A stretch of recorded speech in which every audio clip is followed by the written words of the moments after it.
Assalamualaikum warahmatullahi wabarakatuh.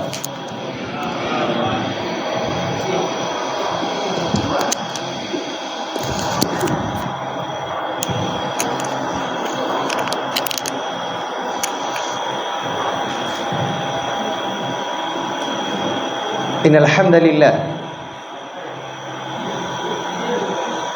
nahmaduhu wa nasta'inuhu wa nastaghfiruh wa na'udzu billahi min shururi anfusina wa min sayyiati a'malina. May yahdihillahu fala mudilla lahu wa may yudlil fala hadiya lahu. Asyhadu an la ilaha illallah wahdahu la syarika lahu wa asyhadu anna Muhammadan abduhu wa rasuluh. Ya ayyuhalladzina amanu taqullaha haqqa tuqatih wa la tamutunna illa wa antum muslimun. Ya ayyuhan nasu taqu rabbakum alladzi khalaqakum min nafsin wahidah wa khalaqa minha zawjaha وبث منهما رجالا كثيرا ونساء واتقوا الله الذي تساءلون به والأرحام إن الله كان عليكم رقيبا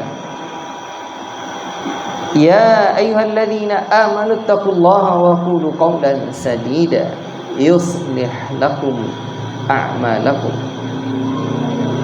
ويغفر لكم ذنوبكم ومن يطع الله ورسوله فقد فاز فوزا عظيما. أما بعد فإن أصدق الحديث كتاب الله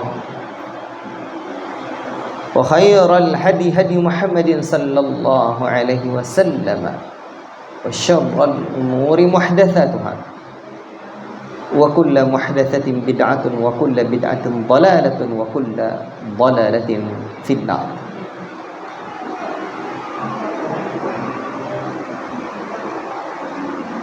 Ma'asyiral muslimin, bapak-bapak, ibu-ibu, ama-ama kami yang kami muliakan karena Allah Tabarakar Rahman. Syukur kita kehadiran Allah Rabbuna Jalla fi'ala. Allah Ta'ala yang senantiasa memberikan kita rahmat dan nikmat. Nikmat Allah yang tak terhingga. Nikmat Allah yang besar diantaranya adalah nikmat panjang umur. Orang yang paling baik adalah man tala umuruhu wa hasuna amaluhu. Orang yang elok itu adalah orang yang panjang umurnya, elok pula perangai, baik amalannya.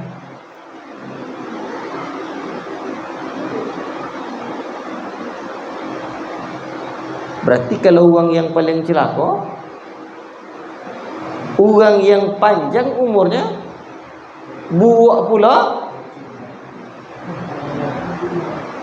perangai. La ilaha illallah.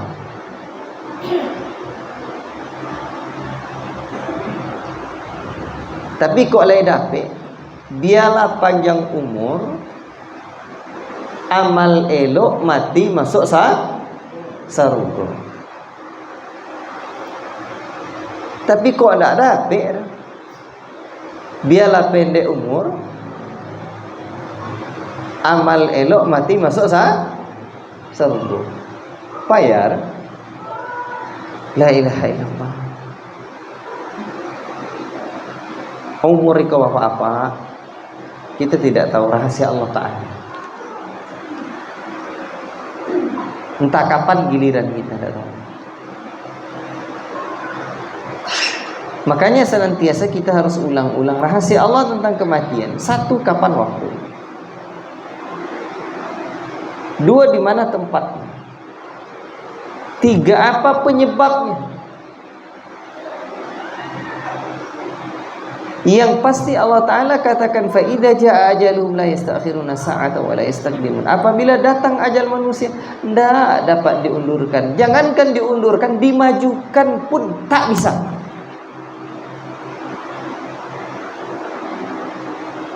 Yang pasti Allah Ta'ala sebutkan aynama takunu yudrikumul maut walau kuntum fi burujin musyayyadah. Dimanapun kalian berada, kematian pasti akan datang merenggut nyawa kalian, sekalipun kalian berada dalam benteng yang sangat kokoh. Dikelilingi pejabat tersebut oleh 15 orang dokter spesialis untuk menangani agar kesehatannya kian membaik. Tapi ketika datang ajal, tidak bisa berbenteng dalam benteng yang kokoh sekalipun. Jo dokter-dokter itu kalau matinya Allah mati.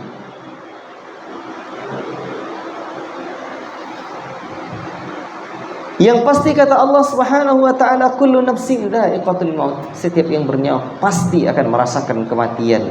Ada orang yang sebabnya diterkam binatang buas, ada orang yang kecelakaan. Namun ada pula orang yang pon yang sengene. Inyo pon yang sakit kepala mati. Bahkan itulah pon yang juga. Ikon ndak tidur lama, dokek ke rumah juga sampai yang kanan rumah, sampai yang kiri anak. Mati.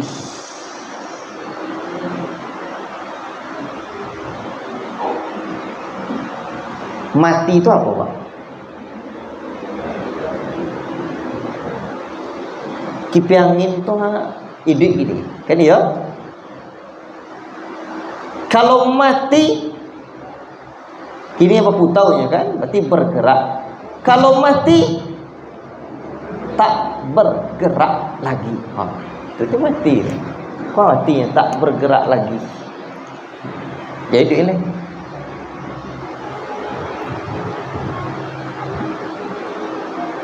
Apa sebab dia tak bergerak lagi?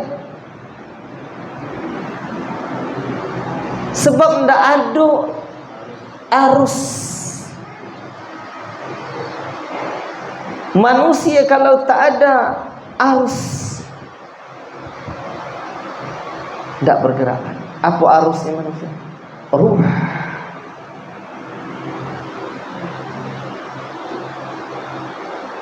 Tapi kalau kipi angin kok bisa mati idui mati bisa.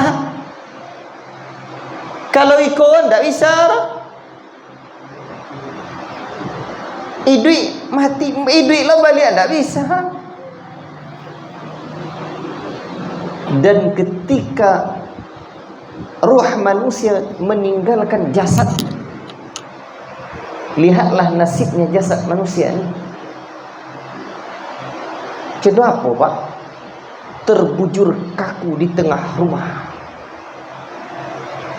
Para pelayat pun datang. Tidak lama setelah itu dimandikan. Jangan cuba-cuba tidak dimandikan. Pejabat tinggi negara pun gagah ganteng, piti banyak, rumah bertingkat, oto mengkilat, piti berlipat-lipat, bini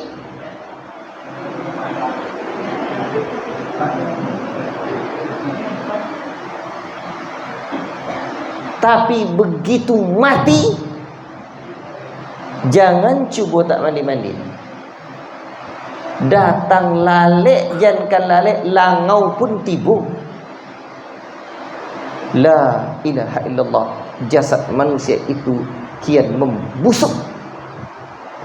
Itulah nilai jasad, Pak, ketika ruh tidak ada. Kalau tidak ada ruh lain, upon tidak ada harga jasad kita. Jangan di orang lain, orang mawak. Apa contoh? Kalau mati laki tengah malam, jam 2 malam, mengek-engek bini dia lah bang, lah 20 tahun kita sampai bang dan tidur terakhir dan sama abang sampai jam 7 pagi besok bang. Tak ada ni jago naya dan abang. Amak dan tidur kita yang terakhir bang. Ada dan cerita itu. Itu bini roh. Kalau laki jantanya aja lah. Oh dun pengopan lah bini tak kau sakit bola banton ku mama. Iya dia. La ilaha illallah. nilai jasad manusia ketika tidak ada ruh. Tapi awak kodok tak sadar, seringkali kita manusia kok lebih perhatian terhadap jasad ketimbang ruh.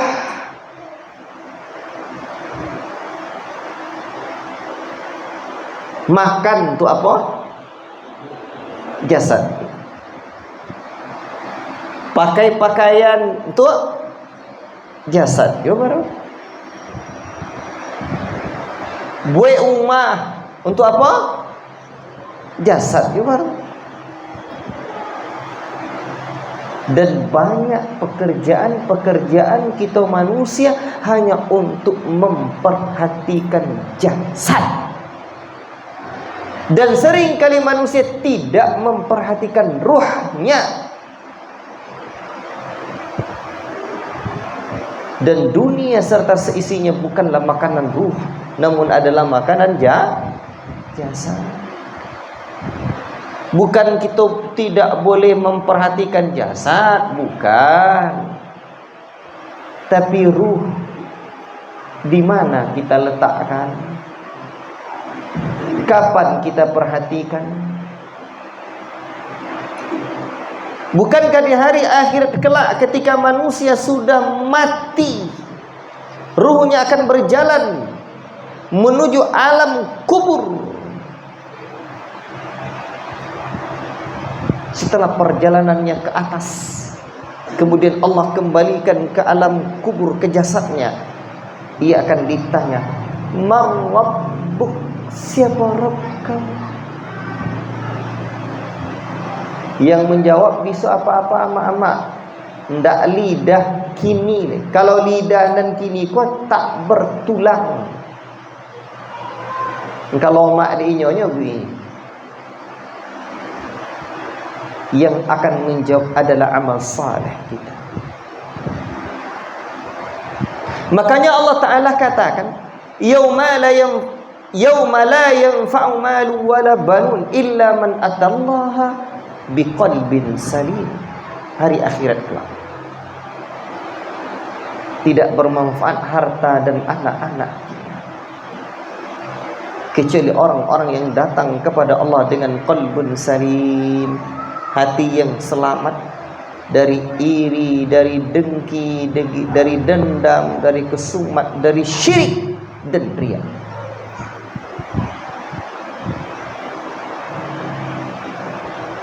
Maka hendaklah kita lebih banyak memperhatikan ruh dan hati kita. Dan Allah tak pandang bentuk rupa kita.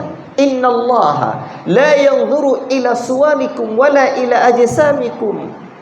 Allah tak tengok bentuk rupa kalian, wala ila amwalikum. Allah tak tengok harta kalian, pangkat kalian yang tinggi, jabatan kalian, harta kalian yang banyak. Tidak Allah perhatikan. Yang Allah lihat apa? Walakinallaha yanzuru ila qulubikum wa a'malikum. Tapi yang Allah lihat adalah hati dan amal kalian. Walaupun bentuknya ndak karu-karuan, sudahlah pendek, takadedek, powi, godang, pusek, tasumbu, mato tabilolang, obuk, garibo, awak hitam kolek. Lengkap no kan? Tapi Pak, solat rajin, zikir banyak, laku elok, jangan kenal Allah Ta'ala lah. Orang rumahnya pun sayang, biarlah laki dan dia bantu ikut, tapi saya elok lakunya. Daripada laki gagal, sore hari merahun awak tinggal deknya. Pergi berjalan ni lah punya anak gadi. Nampak anak gadi orang lupa kan anak gadinya. Mana nomor? La ilaha illallah. Bapak ibu yang dimuliakan Allah. Maka untuk itu kita jangan lupa dengan hati dan roh kita. Ala bidzikrillahi tatma'innul qulub. Apa makanan hati itu? Ketahuilah dengan berzikir kepada Allah, hati menjadi tenang. Tenang hati kita. Allah. Dan zikir yang paling utama itu apa, Pak? Hah? Seutama-utama zikir adalah la ilaha illallah. Tapi tema kajian kita malam apa? Pembahasan awak dan kita baca seketik dalam muka tu nan singkat ilmu buat pendek. Apa? Lalu pulang. Hah? Cuba baca dulu judulnya tu, ha? Cuba baca dulu.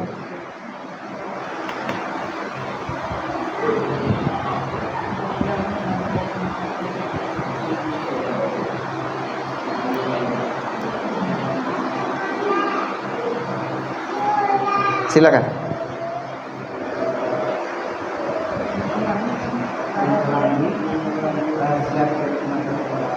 Tunggu dulu. Menyelangi rahasia kenikmatan salat.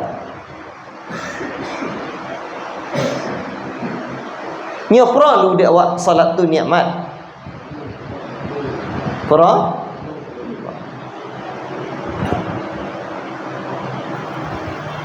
Itu tidak disolat.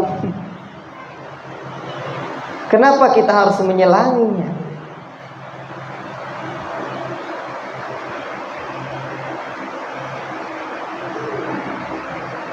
Karena seringkali tak tampak oleh kita. Termasuk ambo. Sebab ada rahasia-rahasia di sebalik. Orang boleh saja jubahnya sama, pakaiannya sama, sarung sama cap gajah. Dua-dua lalai. Sab pun dokek-dokek. Tapi nansong Allahu Akbar. Tapu hapui. Cedo gulai ndak taswa. Garam. Asinnya ndak taswa. Yang sang Allahu Akbar. Lai bajasonya boleh ndak bini kain sawang cap gajah dua-dua. Lomak salat. Kau solat dokek-dokek ha? Pakaian lah sama. Kau tu solat sama lo. Imam pun sama, musoji sama, tak ada leh. La ilaha illallah. Tapi apa je ada sama rasanya. Tu.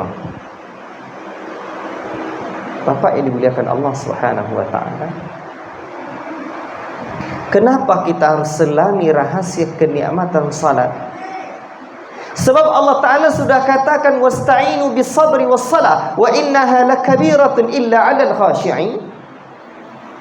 Minta tolonglah kalian dengan sabar dan salat. Dari masalah hidup dan banyak kuah. Masalah hidup kau pak, ulun kita lahir kata dunia oleh masalah lah, lah disambui kita olehnya. Begitu kita lahir, selamat datang di dunia penuh masalahnya.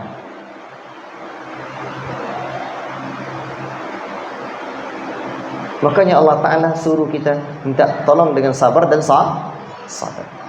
Tapi lanjutan ayatnya coba lihat. Wa innaha lakabiratun illa 'alal khashi'in. Sesungguhnya salat itu lakabiratun. Lam ko kata buya-buya di pondok ngajarkan kami dulu, itu namanya lam taukid. Betul-betul berat. Oi, tui. Oh. Padahal salat tu cuma berapa menit? Kalau lah ngaji untuk ikut lah kodok ke mau soji nak 5 minit je leh.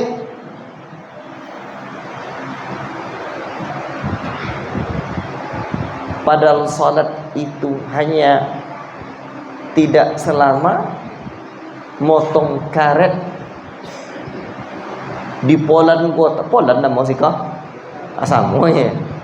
Di Poland Kota de pinggang dan sakit dia nak tasawuf. Tapi Allah menyebutkan salat yang sedemikian waktu sebentarnya waktu salat la kabiratun, betul-betul berat. Illa 'alal khashi'in, kecuali bagi orang-orang yang khusyuk. Khusyuk ada Allahu Akbar, indak bungkuak dah. Beda lah bungkuak. Kadang dah Allahu Akbar lo tebek tu, la terbungku aja le khusyuk ndak aja.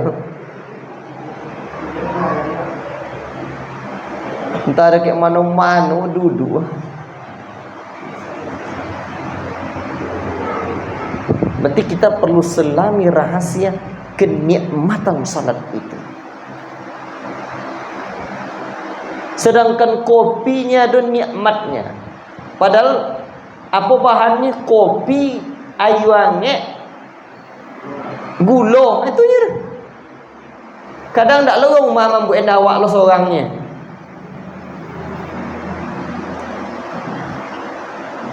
La ilaha illallah. Tapi mencan.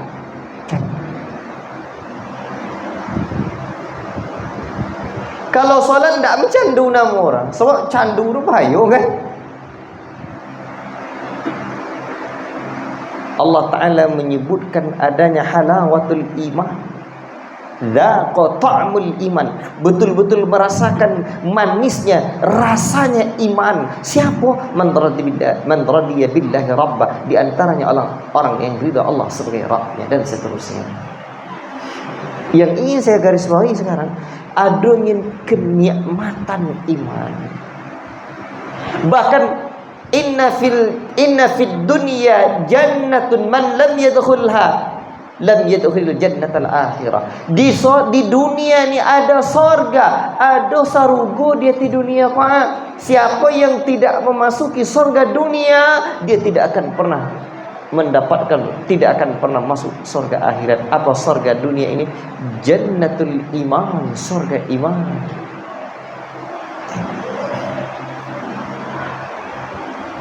Allahu Akbar. Bapak-bapak yang saya cintai kerana Allah Subhanahu wa taala, maka untuk itu kita perlu selami. Dan salat itu adalah ibadah yang disebut ra'sul amri al-Islam wa amuduhu as-salah. Pokok perkara Islam, tiangnya adalah salat.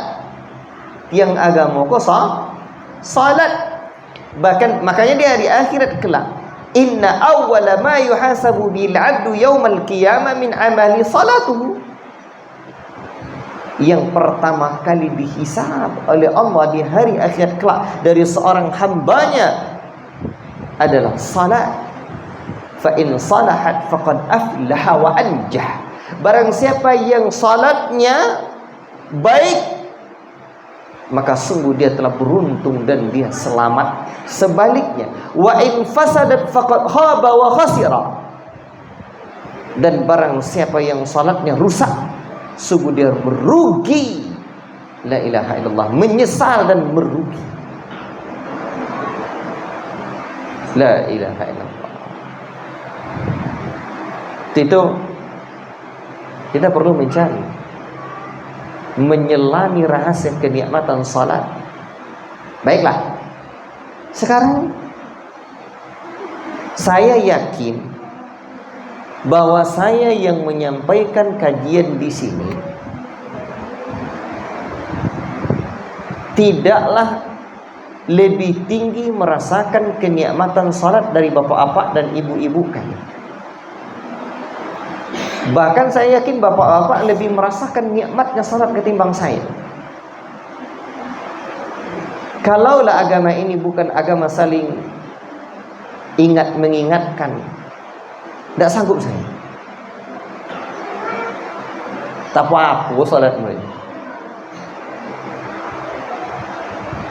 Tapi setidaknya ambo sampaikan kajian ini kok sama-sama mengingatkan kita dan sama-sama mengulang-ulang kaji yang disampaikan oleh para ulama.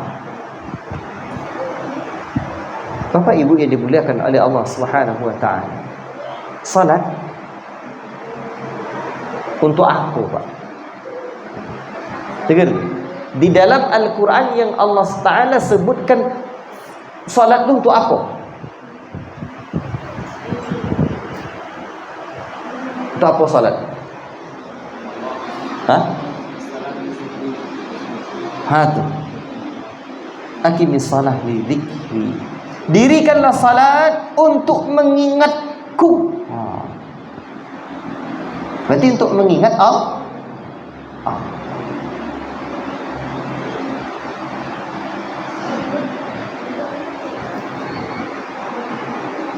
Sekarang Pak,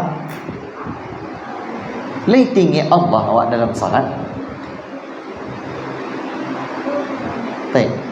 Itu pertanyaan pertama. Di dalam salat ada tempat-tempat mulia yang luar biasa yang Rasul sallallahu alaihi wasallam sebutkan dalam hadis yang diriwayatkan oleh Abu Hurairah radhiyallahu taala anhu. Aqrab ma yakunul 'abdu min rabbih wa huwa sajidun. Tempat yang paling dekatnya seorang hamba dengan Allah adalah ketika dia sedang bersungkur sujud di hadapan Allah. Jadi yang paling dekat awak dengan Allah ketika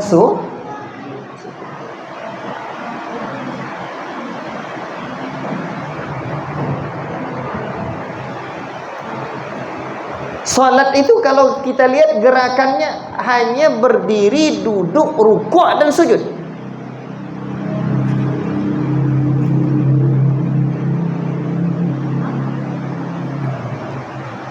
Dan ternyata tempat yang paling dekat kita dengan Allah adalah ketika sujud. Kalau kita tidak bisa dikala sujud mengingat Allah, merasakan kenikmatannya sujud, sedangkan sujud aja tompek dan padang dokek dengan Allah Ta'ala, tak bisa kita nikmati. Apalagi rukuk dan togak serta duduk.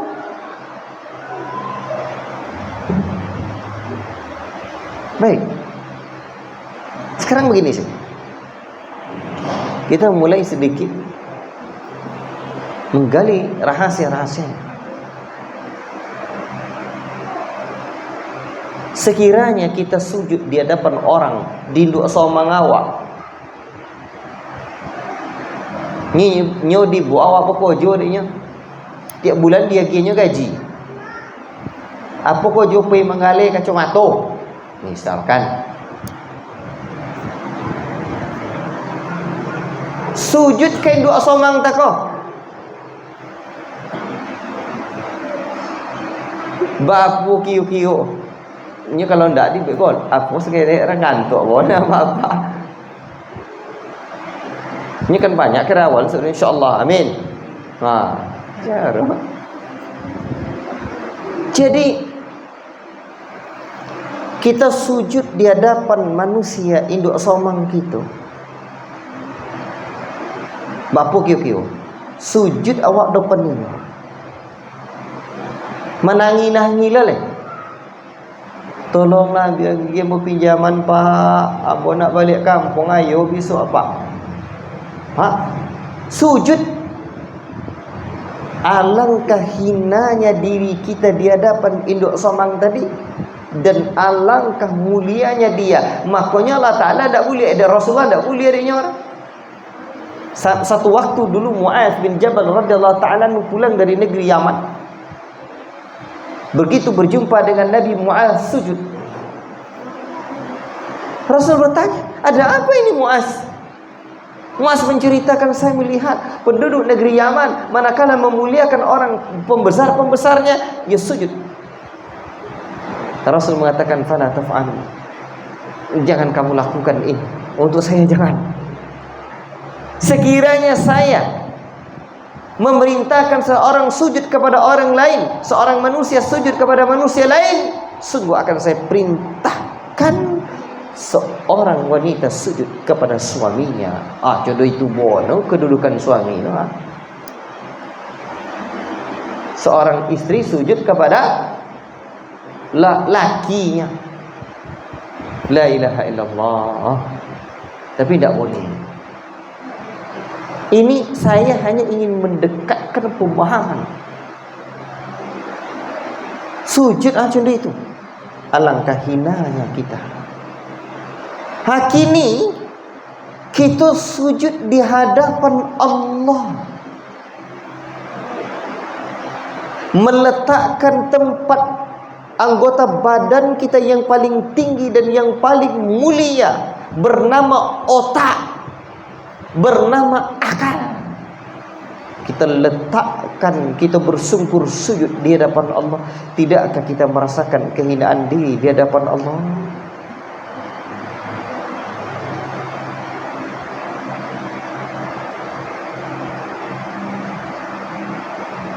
Bapak-bapak yang dimuliakan Allah, kalau juga kita tidak merasakan kehinaan diri, atau perlu cari obatnya, digali lebih dalam. Kita ini adalah hamba Allah. Abdun itu bisa dimaknai dengan budak.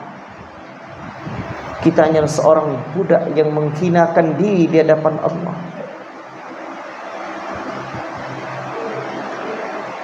Tapi memang tak bisa, Mbak Ustaz. Lah dicuba-cuba lo solatnya, hendak juga bisa solat. Tunggu dulu. Kini apa aja awak dek solat?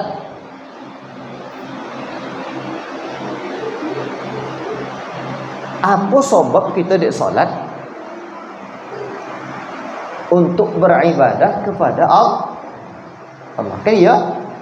Dan ibadah yang paling mulia itu salat. Allah Ta'ala katakan, wa ma khalaqatul jinna wal insa illa liya'budun. Tidaklah aku ciptakan jin dan manusia melainkan untuk beribadah kepada aku. Ayo mau ibadah, iya Ustaz. Lama. Ibadah itu apa, Pak? Ibadah itu bahasa Arab.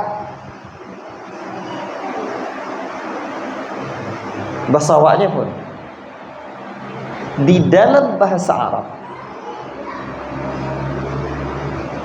ibadah asal katanya adalah at-ta'abbud.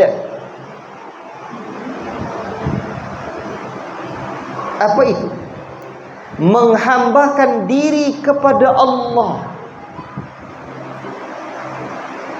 Di dalam bahasa Arab itu ada yang disebut dengan makna. Kalau artinya yaitu menghambakan diri kepada Allah. Tapi makna ibadah atau at-ta'abbud itu apa? Makna at-ta'abbud adalah at-tadallul wal khudu'. Apa itu? Menghinakan diri kepada Allah dan tunduk kepadanya. Allahu Akbar.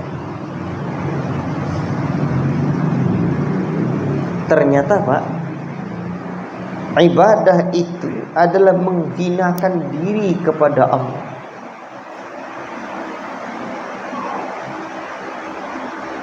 Itu yang perlu dihadirkan. Bahkan ibadah itu baru disebut amalan kita tuh sebagai ibadah yang sesungguhnya di sisi Allah. Idza kamula fihi syai'an, apabila sempurna dua perkara. Kamalul hubbi ma'a kamalidz dzulli, sempurnanya rasa cinta kepada Allah, bersamaan dengan itu sempurna pula penghinaan diri kita di hadapan Allah. Itu yang perlu kita rasakan. Allahu Akbar. sempurnanya rasa cinta kepada Allah, sempurnanya rasa menghinakan diri di hadapan Allah.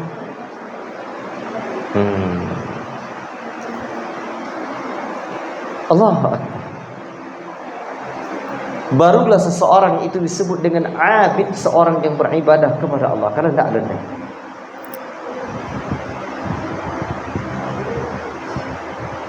Jadi apa-apa kita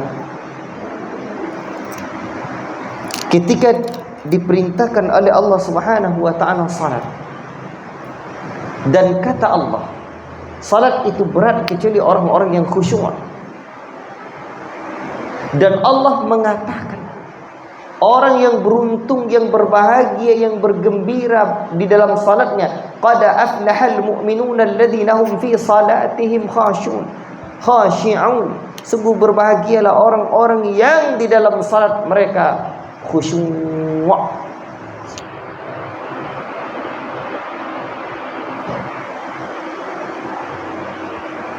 Khusyuk itu apa, Pak?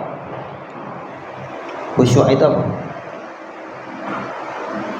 Tunggu dulu, kok khusyuk apa?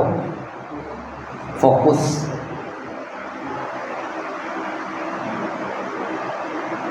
Fokus. Hah? Menghadirkan diri.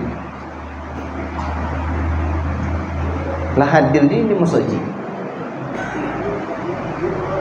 fokus. Apa yang difokuskan? Hah?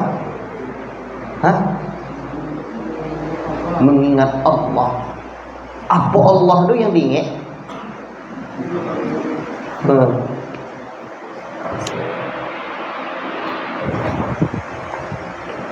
Ketika menyebutkan kata khusyuk di dalam Al-Quran, coba kita lihat. Allah menyebutkan,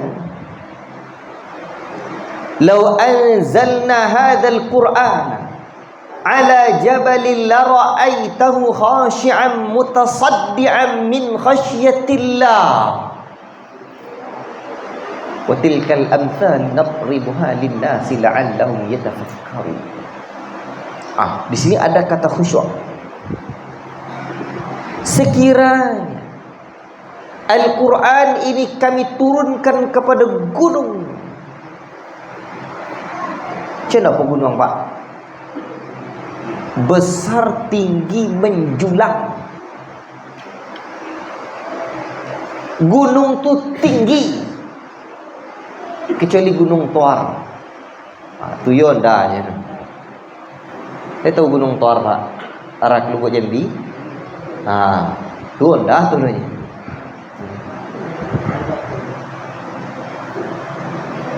Gunung itu, Pak, tinggi menjulang kate. Kata para ahli, kalau diteropong, dilihat ke bawah, ternyata yang di atas tuh lebih kecil daripada yang terhujam dan lebih besar ke bawah. Bayangkan. Jadi gunung tuh berarti cendiku kate godang, itu lu ke bawah godang. Makanya Allah sebutkan fungsi gunung tu wal jibala autada, gunung sebagai pasak bumi. Allahu Akbar.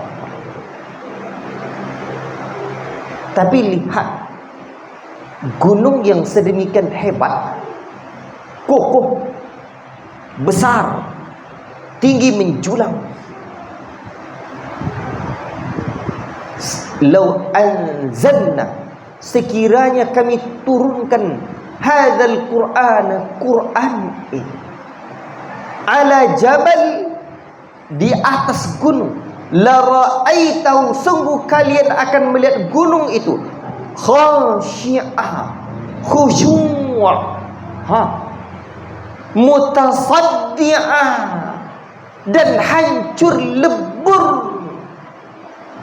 La ilaha. Adakah hati kita sekeras batu gunung? Tidak. Padahal di dalam Ramadan, setiap malam-malam Ramadan, apa yang kita dengarkan? Apa yang kita dengarkan? Al-Quran.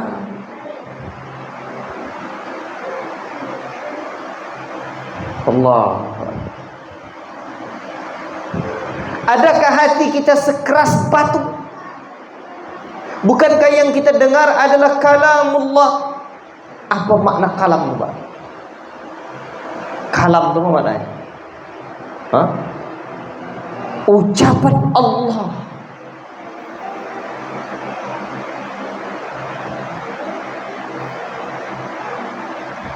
Allahu Akbar. Jadi gunung saja, Pak, ketika mendengarkan ayat Allah khusyuk dan hancur lebur. Adakah hati kita ketika mendengarkan ayat Allah hancur lebur dan khusyuk?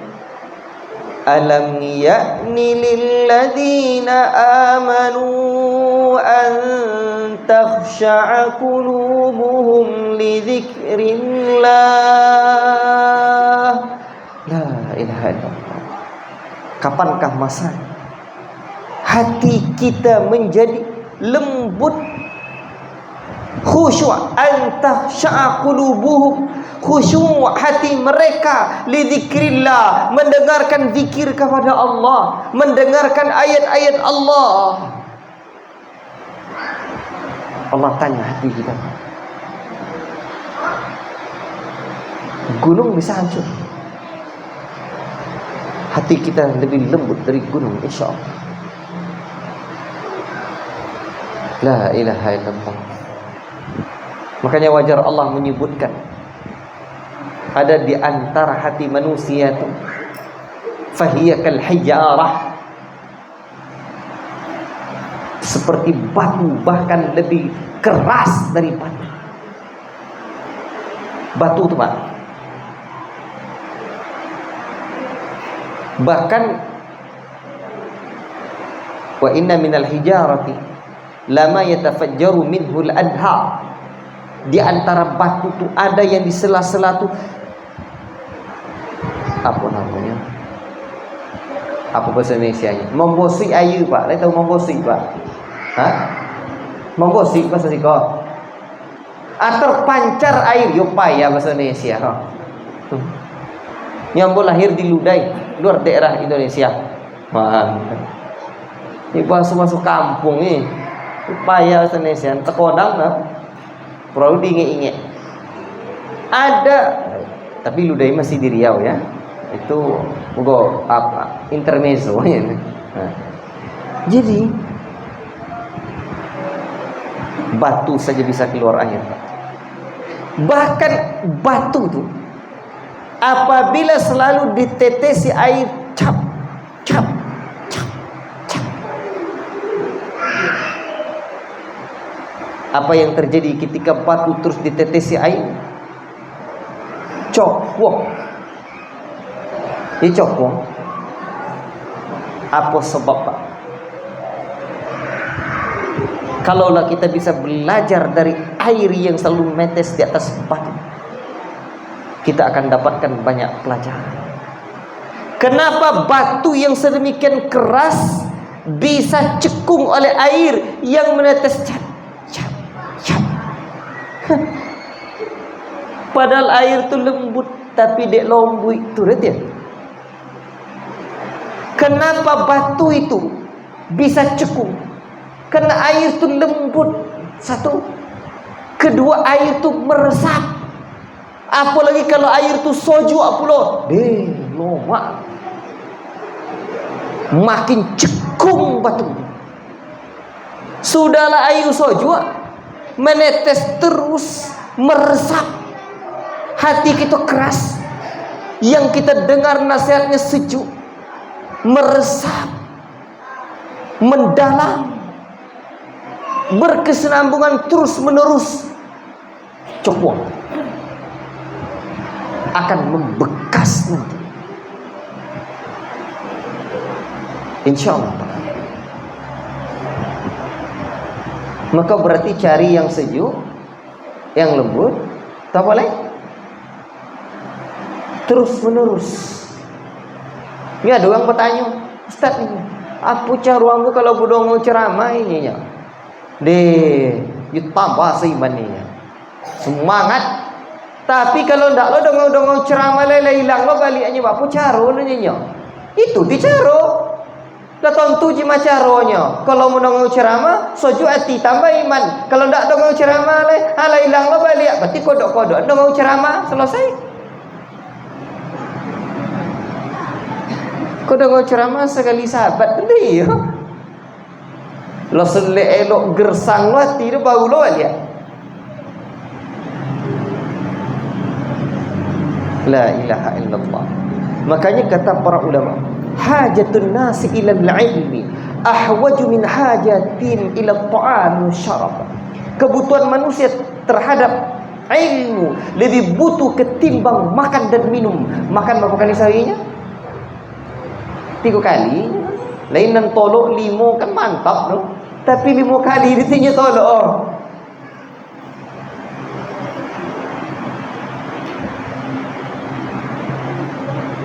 Tapi kebutuhan manusia terhadap ilmu ada dan nafas sebanyak bilangan nafas kita. Allah. Jadi lihatlah ayat Allah. Allah sebutkan khusyuk. Berarti hati yang khusyuk itu hati yang tenang, hati yang tunduk, dan hati yang merasa hancur. Ya amalan hati kau Pak kalau ditinjau, ini satu kesatuan. Namun kalau diuraikan nyomo panjang, digumpal nyomo singkek. Namun satu kesatuan dalam menghinakan diri kepada Allah. Ada pula perasaan tawakal berserah diri kepada Allah, bercampur pula dengan rasa cinta kepada Allah. Dalam pada itu ada pula rasa takut kepada Allah, ada pula rasa harap kepada Allah. Allahu Akbar. Makanya ketika Allah menyebutkan tentang sujud adalah tempat, ketika Rasul menyebutkan tentang sujud adalah tempat yang paling dekat seorang hamba dengan Allah, fa'aktsirud doa, perbanyaklah oleh kalian berdoa di dalam sujud. Doa itu apa Pak? Makna doa itu apa? Izharul istiqari ilallah. Itu para ulama, menampakkan kebutuhan kita kepada Allah. Ya betul-betul butuh awak ke Allah. Makanya di antara cara para ulama ajarkan kita berdoa, cubalah kita berdoa kepada Allah seperti anak ketek. Contoh apa anak ketek Pak? Kalau inyo meminta menangi-nangi, kan ya? Dan sebelum dia nyo ndak bonti nangi, awak indah nak minta. Cuba Pak minta, ya Allah, banyak lu lah, makin banyak juga lah hendaknya orang mambo anaknya. Amin. Anaknya. Itu dia kira Allah. Kau tak minta-minta lah tadi ya.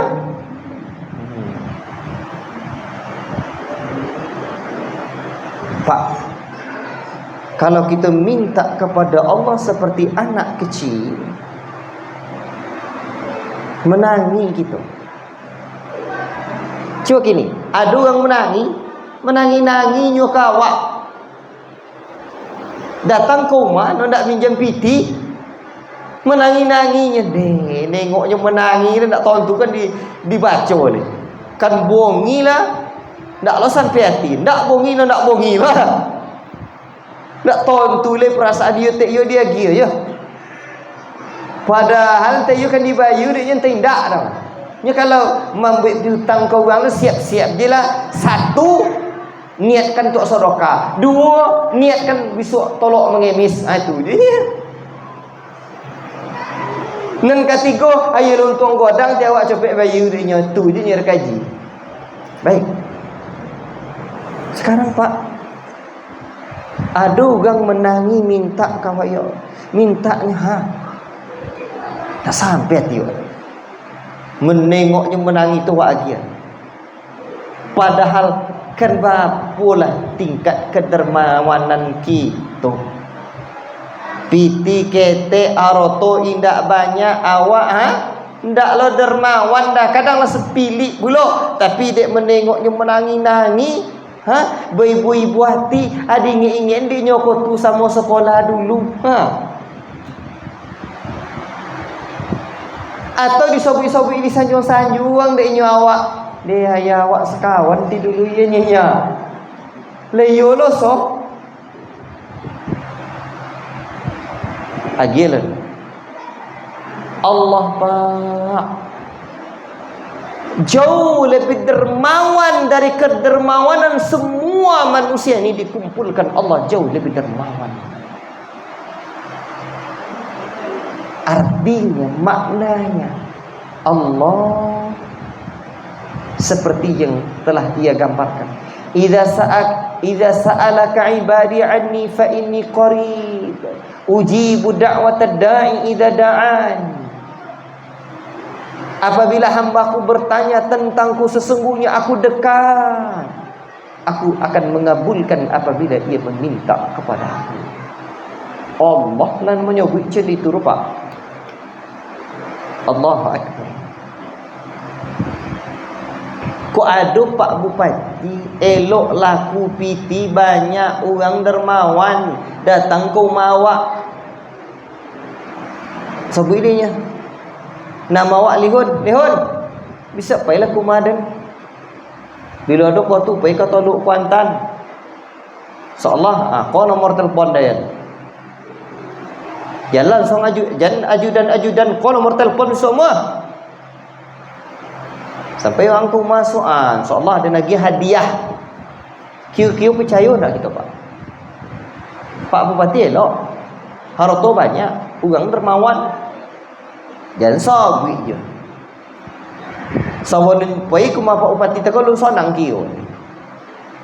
Sekarang lebih dermawan mana Pak Bupati daripada Allah? Lebih banyak mana kepunyaan Allah ketimbang Pak Bupati?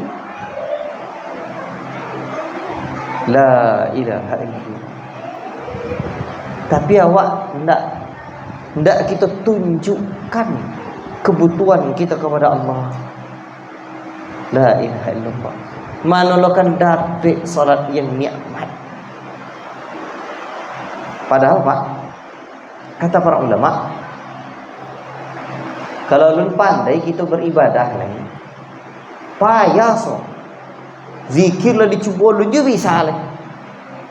Maka bukalah pintu kemudahan dalam ibadah itu dengan berdoa. Tak pandai meminta. Kau orang pandai nak minta? Pandai. Kalau pandai kita minta kepada orang, kenapa kepada Allah kita tidak pandai meminta? La ilaha illallah. Pak, kalau 2 orang mungkin solat awak tak lamur. Tapi cuba di rumah. Allahu Akbar. Ulun duduk soleh kau tu toga apa? Wah, mula cara berzikir. Ruku ulun je duduk ni. Tak coba aku cara. Coba lamakan sujud kita. Meminta kepada Allah dalam sujud itu. La ilaha illallah. Akan terasa kenikmatan. Apapun minta pada Allah. Ya Allah, agilah lelaki yang elok perangai ya Allah. Elok perangai. Minta pada Allah. Daripada bongi-bongi ke laki, lebih elok kita minta kepada Allah. Untung-untung dia Allah Ta'ala tiba-tiba meninggal laki, ganti dia Allah Ta'ala laki dan elok. Tu jadi ambil lah dah. Golak ibu Ibu-ibu ini dimulakan Allah. Salat.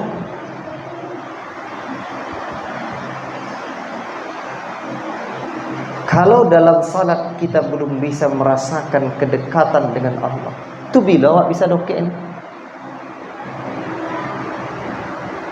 Makanya salat tu dinikmati. Ni untuk mendapatkan sesuatu yang nikmat itu perlu memang dinikmati. Kopi aja pahit. Tak ada kopi yang manis dah kecuali dia pergi gula.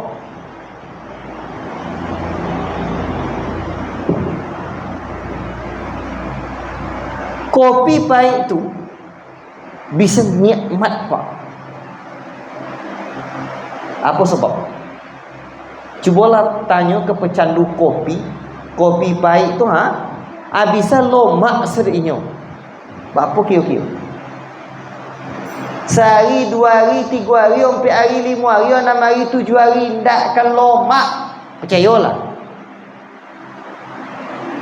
Kan ya? Tak akan lomak. Apalah rasa kopi pahit.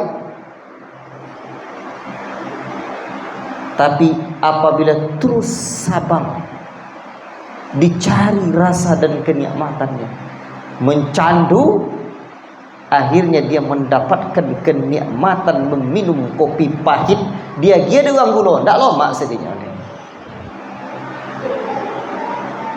Salat tu berat lah. Tapi apabila lah dapat dia kenikmatan salat, tak ada. Allahu Akbar. Bapak ibu ini dimuliakan oleh Allah Subhanahu wa ta'ala. Jadi penjiwaan kita dan penanaman akidah di dalam salat. Salat untuk beribadah kepada Allah, untuk berzikir kepada Allah. Kau jebak aku ni. Oh lah, jam 21:55. 5 minit leh. Pak, nan payah mendudukkan zikir kepada Allah. Kalau zikir lidah senang tanya, subhanallah, alhamdulillah, Allahu Akbar. Zikir tapi ada namanya zikir hati. Apa zikir hati itu, Pak? Hudurul qalbi ma'allah. Tadinya nyobwi imam kita takut menghadirkan diri, kurang tepat, tapi yang tepatnya menghadirkan hati. Menghadirkan hati. Menghadirkan hati mengingat Allah. Apa cara mengingat Allah, Pak? Kalau bertanya pada hari ini, apa cara mengingat Allah? Kalau zikir lidah, kuala lah sudah. Alhamdulillah, Allahu Akbar, Bismillah, ngaji kita. Itu namanya zikir lisan. Kalau zikir hati, dibaca lo Ustaz, Alhamdulillah dalam hati. Tak ada.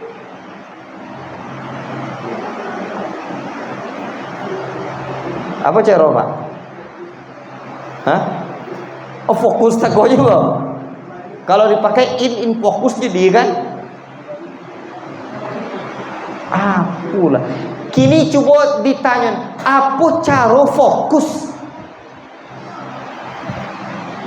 Ya fokus. Pertanyaannya, apa cara menduduk fokus tadi?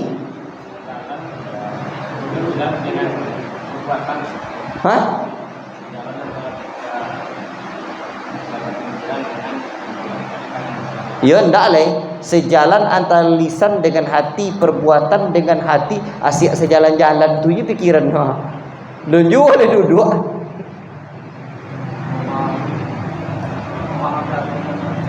Baik. Pak, sebenarnya mengingat Allah tu simple. Kalau hati awak berosia, mengenang ayah mak senang ni kan? Apa payah?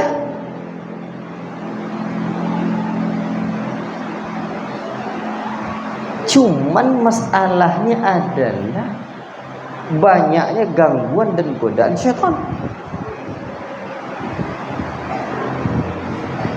Kalau ditanyakan bagaimana cara mengingat Allah dengan hati, satu Pak, Bapak camkan ayat-ayat berikut.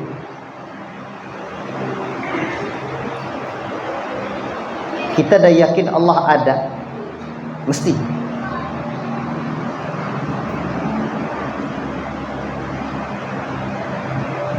Lalu kita meyakini Ar-Rahmanu 'alal 'arsy istawa. Yakini Allah ada.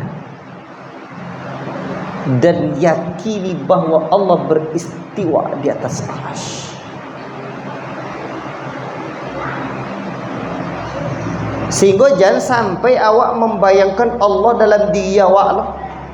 Yalah dokek suatu Allah Ta'ala nya. Sehingga lah berjumpa je Allah Ta'ala tadi. Tahu berjumpa Pak, berlagu. Itu dekat makhluk.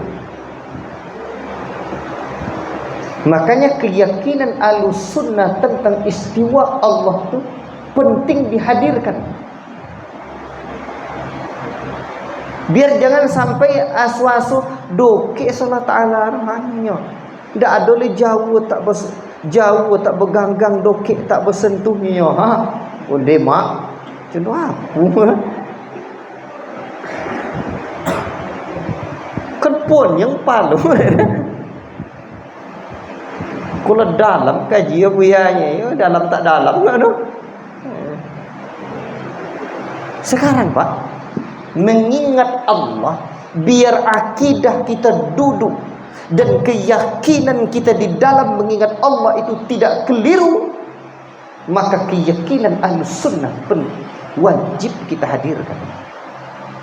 Ahlussunnah meyakini tentang Allah bagaimana? Ar-Rahmanu 'alal 'arsy istawa. Zat yang Maha Rahman itu beristiwa di atas arsy, berarti Allah tu di atas. Di atas contoh apa? Kalau di atasnya apa nama kau? Sejadah. Di atas meja bisa apa nama? Kaca. Kau makhluk kan? Meja kan makhluk. Di atas meja adakah? Di atas kacu kau bisa lo sejadah. Di atas sejadah kau bisa tisu. Di atas tisu kau bisa lo tisu balik. Di atas tisu kau bisa lo kuang. Ayah pun nama kuang. Li mineral. Di atas li mineral kau bisa lo kuang. Di atas pipet kau masih bisa juga. Itu kalau di atasnya makhluk. Maka ketika disebut Ar-Rahmanu 'alal 'arsy istawa, zat yang Ar-Rahman beristiwa di atas arsy, di atasnya Allah, tidak ada lagi makhluk di atas itu. Dan Allah tidak butuh kepada arsy. Kalau butuh juga kepada makhluk, makhluk juga. Berarti di atasnya Allah tidak ada lagi makhluk di atas berarti tergodang di hati Ustaz. Hah? Godang di hati? Tidak. Kalau terbayang dia Bapak, Allah Akbar, goyang terbayang godang dia itu makhluk juga. Kalau terbayang juga berupa masih makhluk pun, maka masuk ayat yang kedua, keyakinan Ahlus Sunnah laisa kamitsli syai'un wa huwa as-sami'ul basir. Allah tidak serupa dengan makhluknya. Kalau serupa juga dalam pikiran kita, makhluk baru.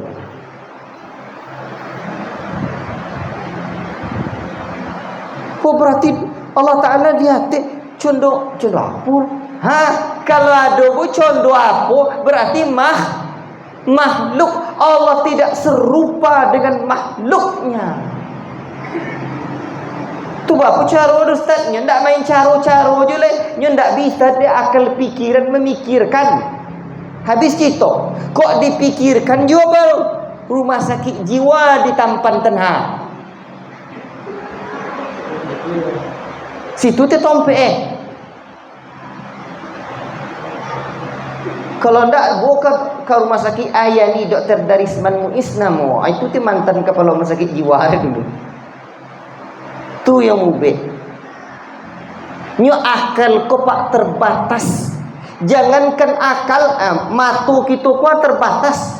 Yang sebalik tembok tu nak nampak ada warna ya, kan ya? Jangankan sebalik tembok lain di belakang gua nak nampak arah. Tapi apa di belakang punggung gua kini. Mata kita terbatas, demikian juga dengan akal tidak bisa dia memikirkan hal yang baik kecuali dengan kabar yang benar dari Allah dan Rasulnya. Berarti tentang Allah seperti apa yang Allah kabarkan dan Rasul kabarkan tentang keberadaan Allah, jadi itu yang bisa diawak. Kata Allah beristiwa di atas arsy, tidak serupa dengan makhluk. Selesai. Namun ingat sambungan ayat, wa huwas samiul basir. Allah Maha mendengar, Allah Maha melihat. Tidak ada yang tersembunyi di sebalik pandangan Allah, Pak.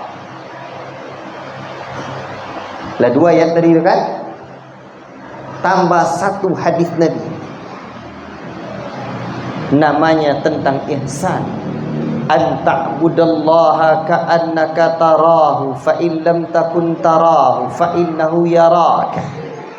Engkau beribadah kepada Allah seolah-olah engkau melihat Allah. Ndak iyo melihat Allah, seolah-olah dengan mata hati, dengan ilmu yang ada dalam hati.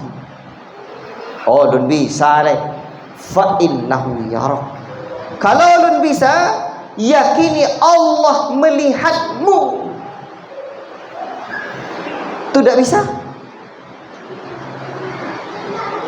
Dimanapun kita berada, Allah melihat kita.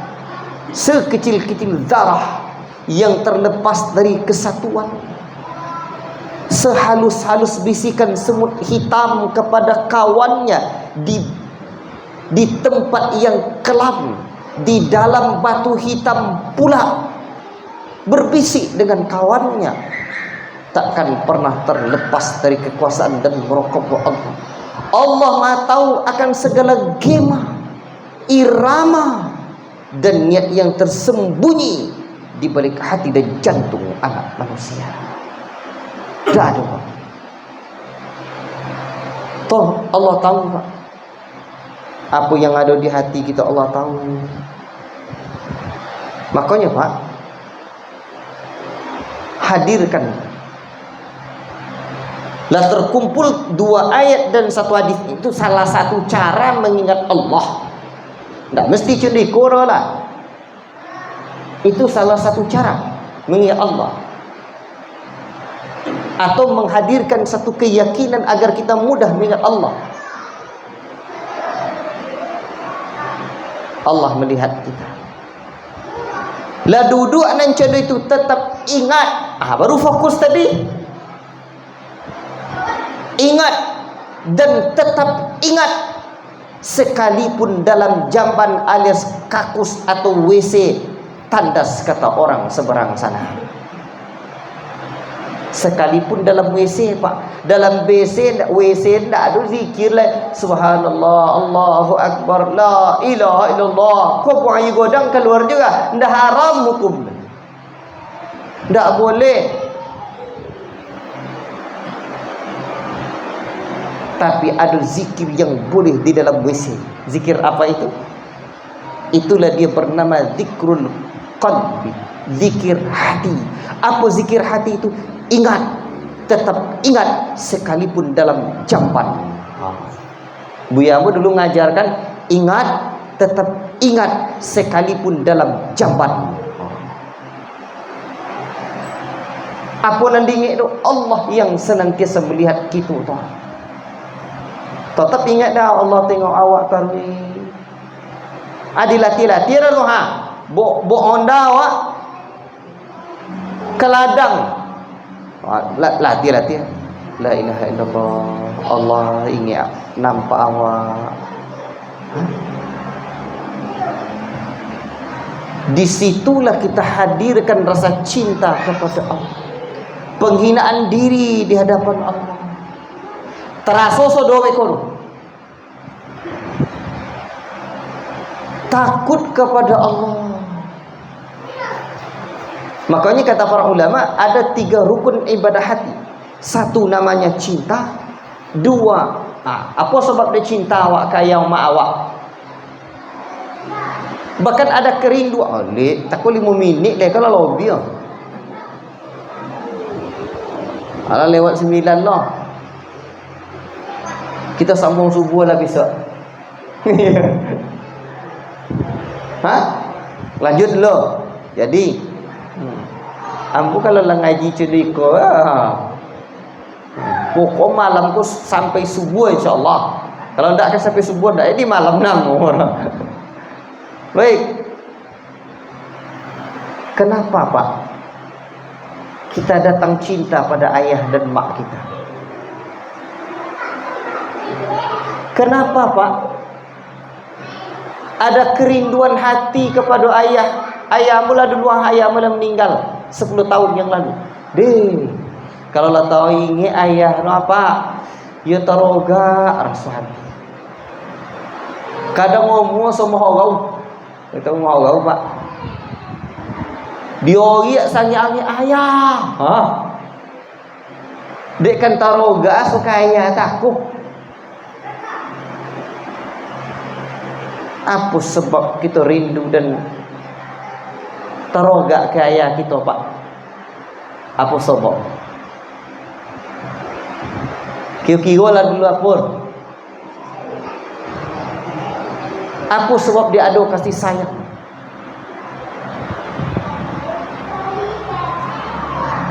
Ke Allah lah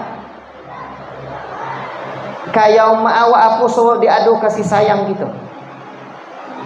Kita merasakan ada hubungan yang mendalam yang tak dapat diputuskan dengan ayah dan mak kita. Itu kini tidak ada hadir kecintaan dalam hati awak ke Allah, tidak ada kasih sayang dalam hati awak kepada Allah. Berarti awak hati kita belum merasakan ada hubungan yang mendalam antara kita dengan Allah. Itu tidak apa.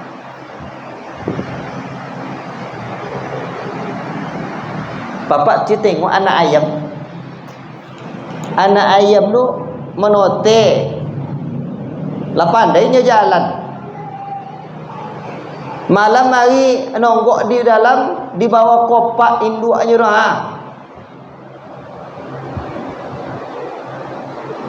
Tiba-tiba dipisahan di tuannya. Lah menciuk-ciuk. Cicik. Aku ni bunyi. Kenapa anak ayam seperti itu?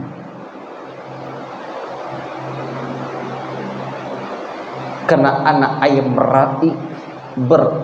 ingin merasakan kehangatan induknya. Dan yang lebih dahsyat Pak, anak ayam tadi, kau anak ayam induk ada 3. Masing-masing induk ada anak 10. 30 ekor anak ayam. Di lautan ni doa masing-masing. Dicampunan nak ayam tako. Ndak tatukar deknya induaknya dah. Ha. Kedah syat. Kenapa anak ayam seperti itu? Anak ayam tahu ada hubungan dia dengan induk. Ndak tertukar. Kini hati kita ada ndak merasakan hubungan kita dengan Allah. Kalau dua nado, itu tidak tertukar tu je. Takkan mano-mano mencari kehangatan kita, mencari kenyamanan. Kita cari kenyamanan selain dari Allah.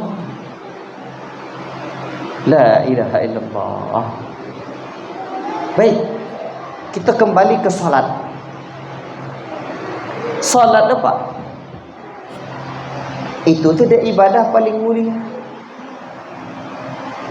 Melatih diri kita untuk menghadirkan penghinaan hati, diri, kecintaan kita kepada Allah, berserah diri kita kepada Allah. Selama itu tidak kita upayakan, maka jangan pernah kita merasa ingin mendapatkan kenikmatan salat. Wallahu ta'ala alam bisawab. Cukup sekian apa yang dapat kita pahami, apa yang dapat kita pelajari pada malam ni, Pak. Lah jam 2 boleh, lah jam 10 lewat 3 boleh di laptop apa. Kok ada pertanyaan cik boleh. Kalau tak ada boleh istirahat. Barakallahu fikum. Silakan.